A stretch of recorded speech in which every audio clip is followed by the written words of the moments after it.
My mother declared my wedding was cancelled for my brother's party. I responded, all right, then kept the date, trimmed the guest list, and got married anyway. The hum of the air conditioning unit in the resort room was the loudest sound I'd heard in days, a gentle white noise against the symphony of the jungle outside.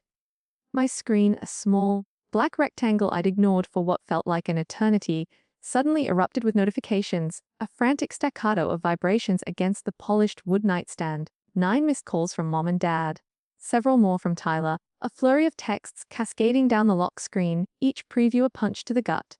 We drove to the venue to stop this, but they said you were already married and gone. This is not how family behaves. You surprised us, Tyler. Wow, man. Couldn't let me have my day. You made my mother cry at my engagement party. I just stared at it, the words blurring, feeling strangely detached, as if reading a bad script written about someone else's life. I'm Andrew, 36 today, but this seismic shift in my world, all went down when I was 33. I'm a litigation attorney, caught in the fluorescent glow of meeting rooms, battling over contracts no one bothered to read. It's a job that often feels like mediating other people's chaos, a role I've perhaps been prepped for my entire life. I'm the older brother to Tyler, who's 28. If you ask my parents, they'd tell you I'm dependable. And Tyler, well, Tyler is special. I know.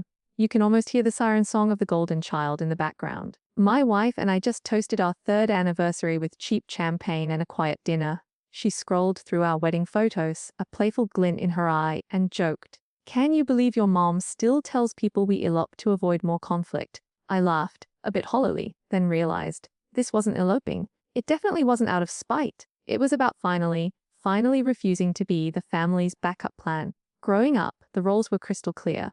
I was the one who finished homework without being told, remembered the permission slips, babysat for free. If the computer crashed, the car broke down, or a relationship went sideways, everyone just knew Andrew would fix it. Tyler, on the other hand, just needed a little more time in high school. He was more flexible about skipping classes. In college, when he forgot rent, he just needed a little extra cash. When he job hopped for 4 years because none of his superiors recognized his originality, he just needed a little more freedom. My folks aren't villains. They're just suburbanites. Dad's an electrician, mom's a nurse. They worked hard, paid what they could for my undergrad. When I went to law school, we all agreed I'd take out loans. Money was tight, no hard feelings. I signed the paperwork, crushed the requirements, graduated. But here's the thing, while I was knee-deep in torts and contracts in my 3rd year of law school, Tyler dropped out of his graphic design program 2 states away, claiming the vibes were off. He came home, maxed out my parents' emergency credit card, and wrecked their car. 6 weeks later, the dam broke. My mother called me, weeping into the phone. The bank was threatening to sue over the card. Their auto insurance had skyrocketed. They were behind on the mortgage. I remember sitting on the cold linoleum floor of my tiny apartment, casebooks and outlines scattered around me, like fallen leaves, listening to her sob. "Andrew, honey, you're so good at this. Can you just look at the paperwork? Maybe call someone. Your brother didn't mean it. He just gets overwhelmed." That familiar knot tightened in my gut. I did what I always did. That weekend, I drove home, sorted their bills, called the bank, negotiated with the insurance company, drafted a hardship letter, and set up payment arrangements. I couldn't pay their bills, not really, but I gave them a roadmap. I also made the critical mistake of thinking I was good at this. And that, friends, is a dangerous delusion. This dynamic, where one family member consistently takes on the responsibility for others' financial or emotional messes, is a classic example of enmeshment within a family system. It often arises in families where emotional boundaries are blurry and children are implicitly or explicitly assigned roles like the fixer or the responsible one, often at the expense of their own well-being and development. From then on, Tyler was always making a mess. My parents' first call was always to me for lease troubles, HR issues, car accidents, bounce checks. Not him, me. "Please tell us what to say." Mom would mumble into the speakerphone as Dad grumbled in the background. If I dared suggest Tyler should be on the call, the answer was always the same. "He's embarrassed, Andrew. Don't make it harder for him." Fast forward about 12 years, I'm a mid-level associate at a respectable firm. Not raking in millions, but I'm paying my loans. I live in a condo with actual matching furniture and shop for groceries that aren't all generic brands. Then, I met Natalie at a friend's cookout. She's a physical therapist, kind, witty, and brutally honest in a way I didn't realize I desperately needed. On our fourth date, after I'd shared some grim tale of cleaning up one of Tyler's latest shenanigans, she looked at me, her head tilted, and asked, "So, at what point do you let them figure it out themselves?" I waved it off. "It's just easier if I handle it." She gave me that look. Not judgmental, just intensely curious. Who is it easier for? That question, sharp and precise, echoed in the back of my mind for the next 3 years. But that was only the beginning of my re-education. My folks surprisingly adored Natalie. She has this instant likability, the kind that makes waiters tell her their life stories. But I saw something different, something profound, right away. When Natalie talked about her own younger sister, there were boundaries. No, her sister couldn't crash on our couch for 6 months. She needed to learn to pay rent. No, we weren't co-signing her car. She needed to build her own credit. Hearing Natalie articulate these things out loud felt like hearing someone speak a language I understood but had never been allowed to use. I proposed in a decidedly un-Reddit-worthy fashion. We were both exhausted on a Sunday night, sprawled on the couch, when I blurted out, "Do you want to do this forever?" and held out a ring. She smiled and cried at the same moment, which, "Yes!" she choked out. Then, almost immediately, our rule from the beginning: we pay for our own wedding. No strings attached. No, we contributed so we get to invite my coworker from 2001 nonsense. Her parents offered to cover the rehearsal dinner and her dress. My parents said they'd help where they could, but I didn't actually expect them to. We found a venue we both loved, a brick event space downtown with huge windows, exposed beams, the whole Pinterest industrial chic vibe, and booked it for a Saturday in June, about 16 months out. We signed contracts with the caterer, photographer, DJ, florist, and all the wedding Voltron pieces, meticulously creating a spreadsheet. The total cost, including food, bar, decor, everything, was around 78 Zlozen. For context, we could afford it. We'd both been saving for years, and I had a "if my student loans don't kill me first" fund that I redirected once I refinanced. This was our dream, painstakingly planned and paid for. About 3 months after we booked the venue, Tyler started dating Madison. She was nice enough, with the energy of an Instagram influencer, just without the actual job. I learned 3 things about her within 10 minutes of meeting her at a family dinner. Roughly 14 months before our wedding, Tyler and Madison got engaged. She posted a video of him proposing with a sparkler fountain in the background, captioned, "Hey, finally made it official." My parents were overjoyed. "We're so happy both of our boys are settling down," Mom said, blotting her tears. "We'll have to figure out the timing so we can properly celebrate for both of you." I just grinned. "We've already booked for June 21st next year," she blinked. "Oh, you did say that. There are moments in life that, in hindsight, feel like warning shots." That was one of them. In the months that followed, anything wedding-related morphed into the Tyler and Madison show. My mother would call to ask about our plans, and within 5 minutes, she'd be talking about Madison's Pinterest boards. They're thinking about a destination wedding or something really unique. They just don't want it to feel small. Natalie, cooking next to me, raised an eyebrow. I put the phone on speaker. "Small compared to what?" Natalie asked dryly. Mom backpedaled. "Oh no, I didn't mean your wedding, just in general." Then came the first request. Mom called me one afternoon. I was between depositions. "So, honey, your brother was thinking, maybe you could push your date a little, just to give everyone some breathing room." My stomach clenched. "We've already booked everything," I said, my voice tight. "The contracts have been signed. We'd forfeit our deposits." "Perhaps the venue would understand," she insisted. "You're a lawyer. You know how to communicate to people." I pinched the bridge of my nose. "Mom, contracts aren't about understanding. They're about dates, money, and signatures. We agreed on June 21st. She groaned. "You're so rigid sometimes, Andrew." A tiny revolution sparked within me. "No," I said. "No, I'm not going to ask venues and vendors to reschedule a date we chose over a year ago because Tyler just got engaged." She got quiet. "Your brother feels like you're not happy for him." "I'm happy for him," I said. "His happiness doesn't require me to undo 16 months of planning." We ended the call politely, but the familiar knot in my stomach remained. Over the next few months, a pattern emerged. Every conversation about our wedding transformed into a negotiation around Tyler's. "Could you possibly not do a plated dinner? They don't want theirs to look cheaper." Natalie put her hand over mine one night as we triple-checked our budget. "They're treating your wedding like a placeholder, Andrew, like something they can just move around on a calendar. Would you mind if we had the same color scheme? Madison really likes dusty blue." It felt like our wedding was just a spreadsheet cell they needed to edit to make their formulas balance. "It's fine," I'd say automatically. They're just excited. Natalie squeezed my hand. I love you, but please listen to yourself. You always say it's fine when it's very much not fine. The pressure built slowly, like a cooker coming to a boil. A comment here, a guilt trip there. My mother's not, so subtle hints that, as the oldest, I should be flexible, set an example. Apparently, being the older brother meant my adult life remained infinitely rearrangeable around my younger brother's whims. But what came next changed everything. The final straw came on a Tuesday afternoon. 10 weeks before our wedding, I was in my office drafting a motion when my phone buzzed with a family group chat notification. Normally, I silence that thing during work hours, but the teaser was from my mom. Update on the nuptials. With 2 heart emojis, very family. I opened it. We are very thrilled to report that Tyler and Madison have chosen their engagement party date.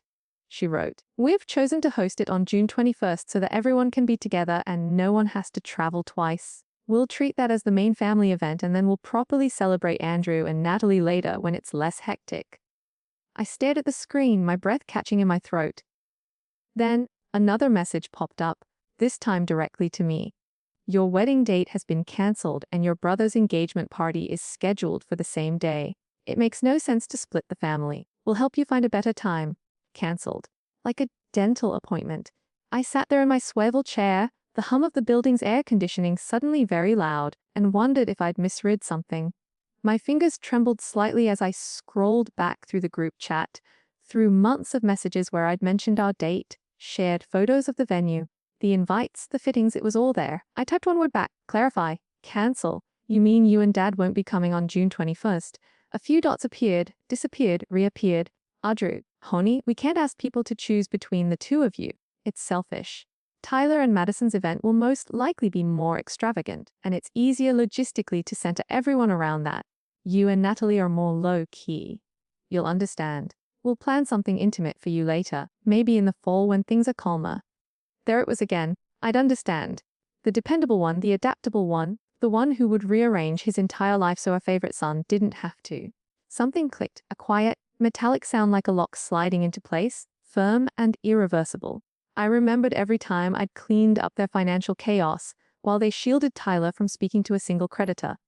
I thought of Natalie, who had spent hours tasting cakes, trying on dresses, and dealing with guest lists under the assumption that my family gave at least a fraction of a damn. I remembered every time I was told, "You're so mature," as if it was a consolation prize rather than actual support. I thought about the contracts in my office, the non-refundable deposits, the cancellation clauses I had actually read, and the fact that none of those documents said anything about the younger brother's social calendar. I typed one sentence back. "That's fine." Almost instantly, Mom replied, "Knowing you'd understand. You're such a good big brother.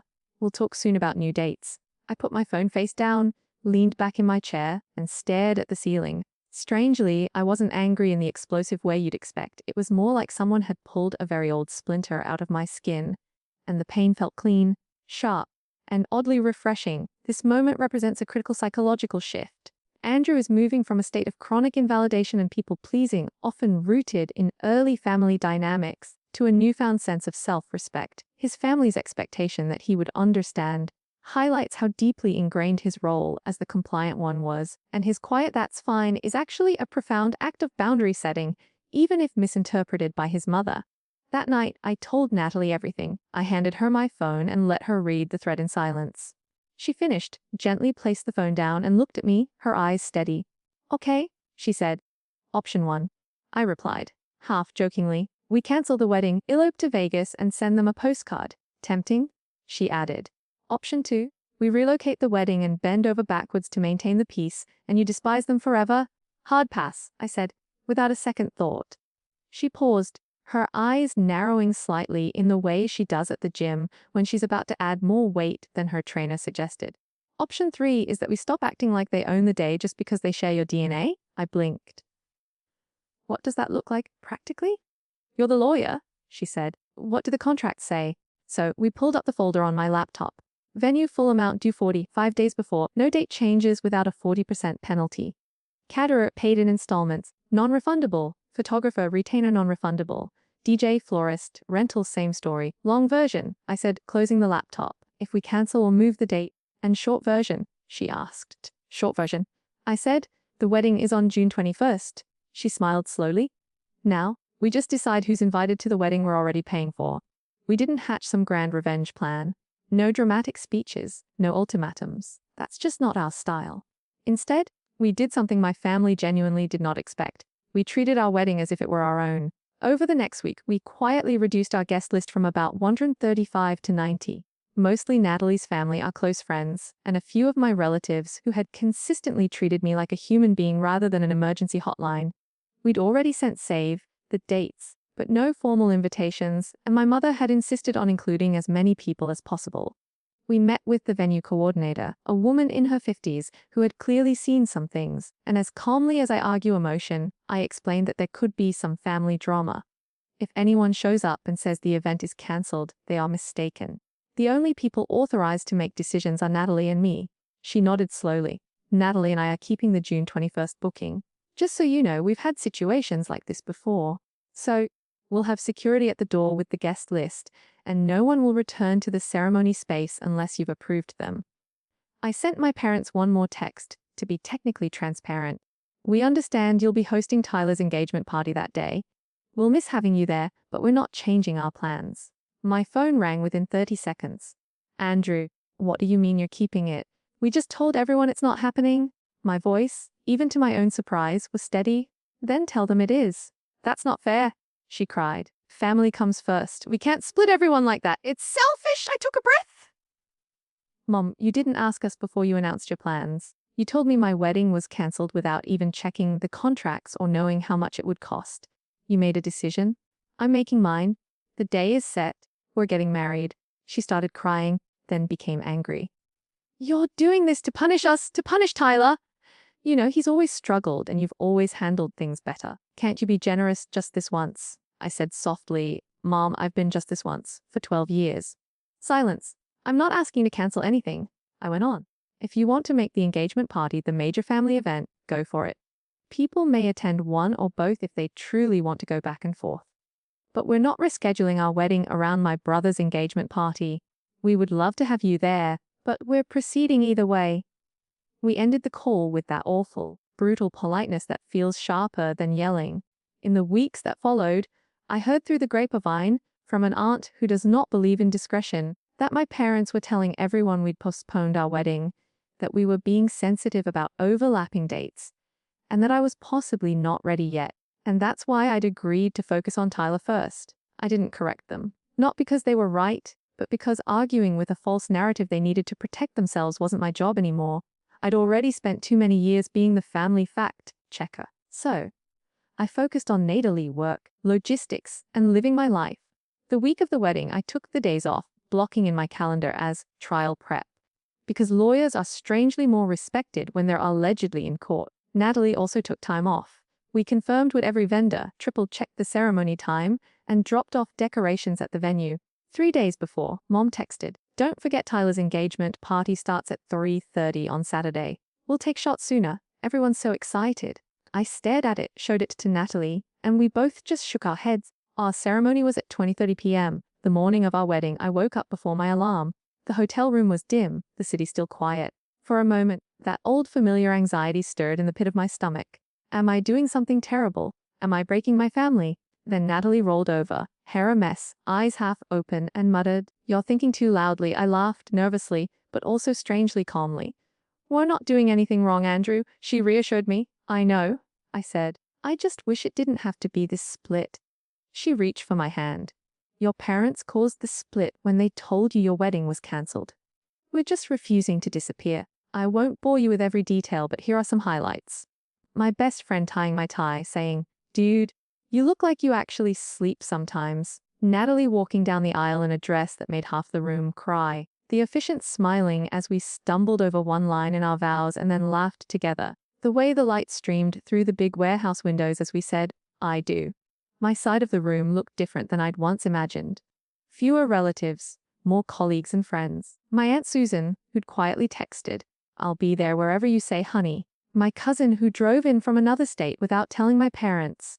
From Natalie's side, it was a sea of joy. We took photos, ate, and danced. Natalie looked up at me, her eyes shining, and whispered, "Are you okay?" I knew I was. Truly, around 5:45 p.m., while people were still on the dance floor, my phone buzzed on the table next to the cake. I glanced at it. 9 missed calls from mom and dad, several from Tyler, and a flurry of text previews. I didn't pick up. We had arranged for a car to take us straight from the reception to the airport. Our flight was at 9:15 p.m. that evening. As we left, people tossed biodegradable confetti, courtesy of Natalie's eco-conscious sister. We slid into the back seat, both a little tipsy, exhausted, and giddy. "Ready for our very special, very not a luck trip?" Natalie asked, grinning. "Ready," I said, as we turned our phones to airplane mode. We had a 10-day honeymoon in Belize, which we could afford because I declined an extra videographer package, and Natalie had found ridiculously cheap flights. We didn't turn our phones back on until the next morning, eating breakfast on a balcony overlooking a ridiculous amount of greenery, and that's when my screen exploded. The missed calls, the texts, the engagement party, by the way, had apparently started late because my parents had first driven to our wedding venue to put a stop to this nonsense. By the time they returned, a bunch of guests were confused. The caterer was annoyed, Madison was furious that her photo schedule had been ruined, and Susan again provided commentary a text. I sat there on that balcony, the sounds of the jungle strangely soothing, and scrolled through the messages.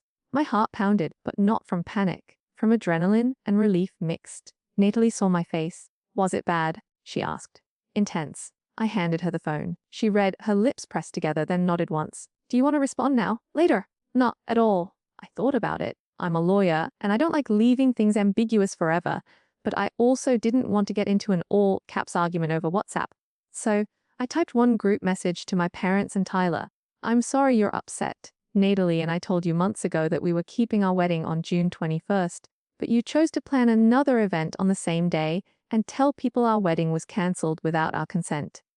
We proceeded with the date we had booked and paid for, and we would have loved to have you there.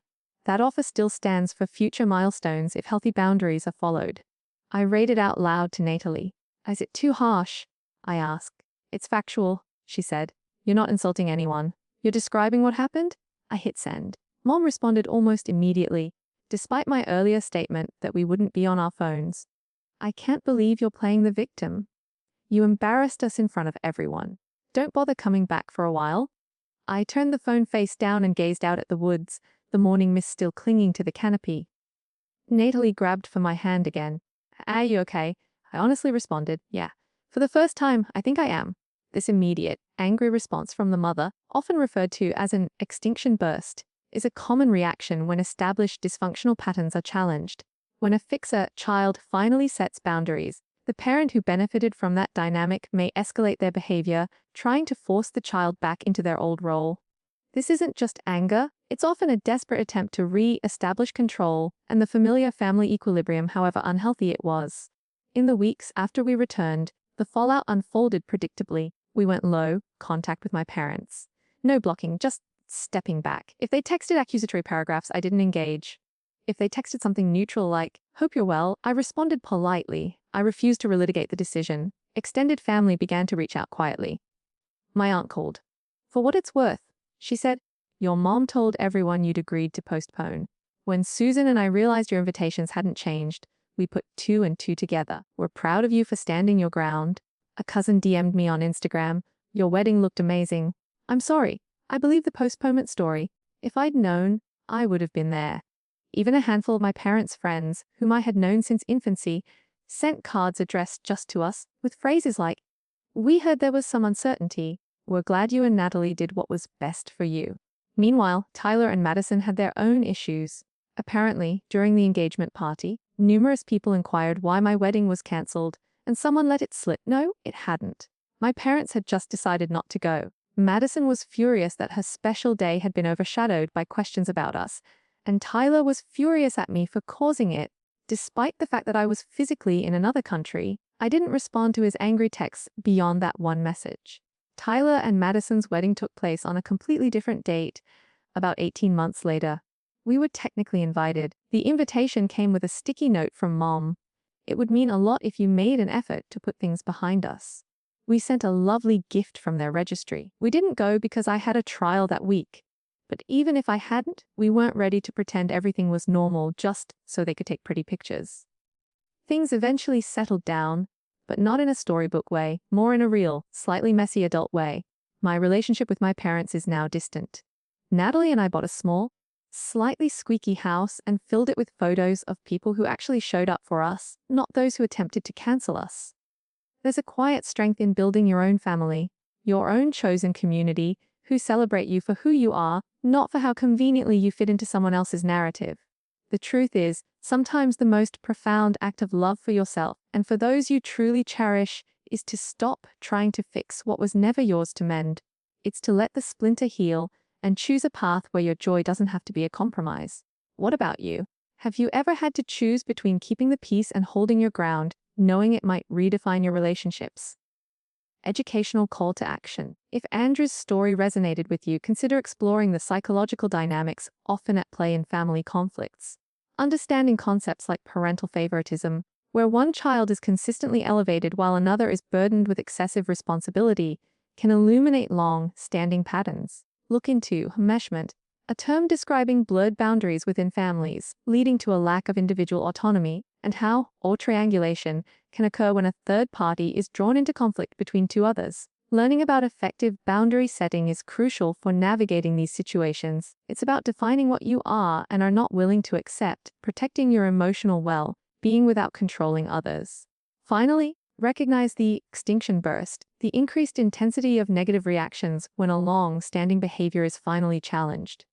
By gaining insights into these psychological principles, you can better understand your own family dynamics and cultivate healthier, more balanced relationships.